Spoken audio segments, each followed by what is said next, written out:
வணக்கம் நேயர்களே, என் புதிய சுவை சேனலுக்கு தங்களை அன்புடன் வரவேற்கிறேன்.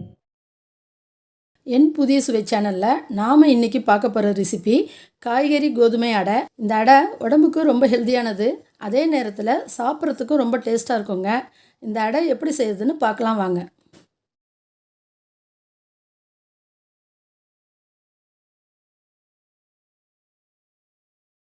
இப்போ நாம் அடைக்கு தேவையான காய்கறியை வதக்கி எடுத்துக்கலாம்.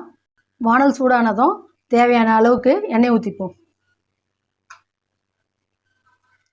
எண்ணெய் சூடானதும் ஒரு கப்பு பொடியாக நறுக்கின வெங்காயத்தை சேர்த்துக்குங்க.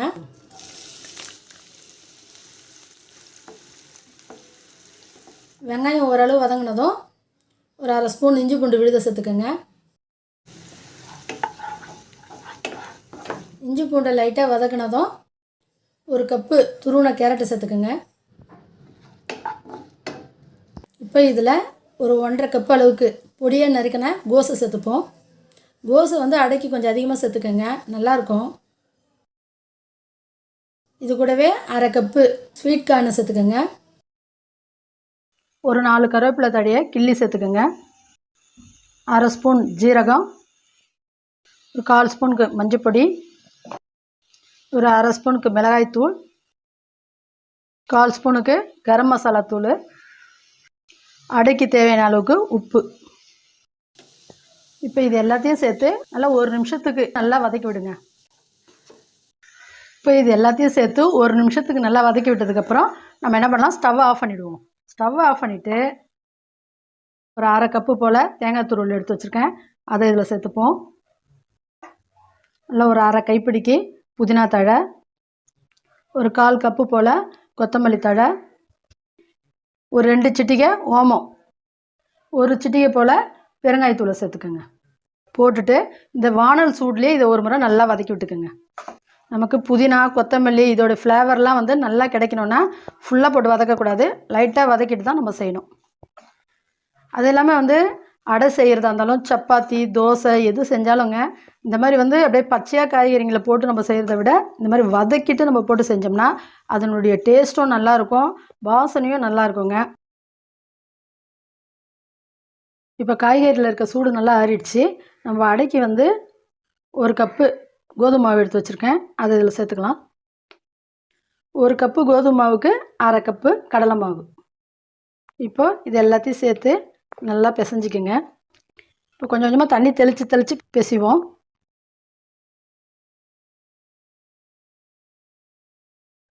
நல்லா இந்த அளவுக்கு மாவு பிசைஞ்சு எடுத்துக்கோங்க, அப்போ தான் தட்டுறதுக்கு நல்லாயிருக்கும். இது கொஞ்சம் பிசு பிசுன்னு இருக்க மாதிரி தாங்க இருக்கும், ஆனால் தண்ணியில் கையை நினச்சிட்டு எடுத்து தட்டினோம்னா சரியாக இருக்கும். உளுந்து வடைக்கு நம்ம செய்வோம் பாருங்கள், அதே மெத்தட் தான் இது. இதை ஒரு 10 நிமிஷத்துக்கு அப்படியே வச்சுருவோம். இப்போ இந்த மாதிரி வாழை இலையில் கொஞ்சமாக எண்ணெய் ஊற்றிக்கோங்க.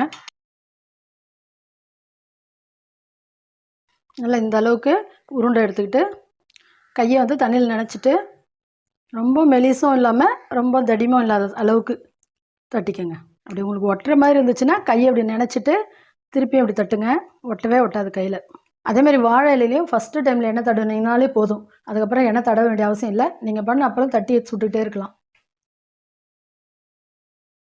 இப்போ தவா சூடானதும் இப்போ வாழை இலை நம்ம தட்டி வச்சுருக்கோம் இல்லைங்களா, இந்த அடையை அப்படியே சேர்த்துப்போம். 1 நிமிஷத்துக்கு அப்படியே இலை அப்படியே இருக்கட்டும், உடனே எடுக்க வேணாம்.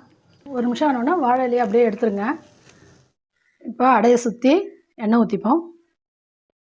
அடையை மிதமான சூட்லேயே வச்சு வேக வச்சுடுங்க, அப்போ தான் நல்லா வெந்திருக்கும் அடை. 1 நிமிஷம் ஆகிடுச்சு. இப்போ இதை திருப்பி போடுவோம். நல்லா ஓரத்தெல்லாம் இந்த மாதிரி நல்லா ப்ரெஸ் பண்ணி விடுங்க, ஏன்னா அப்போ தான் கொஞ்சம் நல்லா முருகலாக வரும். ஒரு அரை ஸ்பூனு எண்ணெய் ஊற்றிப்போம். இப்போ அதேமாதிரி 1 நிமிஷத்துக்கு அப்படியே விட்டுருங்க, மிதமான சூட்லேயே இருக்கட்டும். அடை பாருங்கள் நல்லா முருகலாகிடுச்சு. இந்த பக்கம் திருப்பி போட்டாலும் பாருங்கள், இந்த பக்கமும் நல்லா முருகலாகிடுச்சு. இப்போ இதை ஒரு தட்டில் எடுத்துடலாம். சப்போஸ் உங்கள்கிட்ட வாழை இலை இல்லைன்னு வச்சுக்கோங்களேன், ஒன்றும் பிரச்சனை இல்லை. இப்படி உருண்டை எடுத்துக்கிட்டு இந்த மாதிரி தவாவில் வச்சுக்கோங்க, தண்ணியில் கையை நினச்சிட்டு இப்படியே தட்டி விட்டுக்கோங்க. என்னென்னா தட்டும் போது கையை சுட்டக்கூடாது தவாவில், அதான் ஒன்று, கொஞ்சம் பார்த்து தட்டுங்க.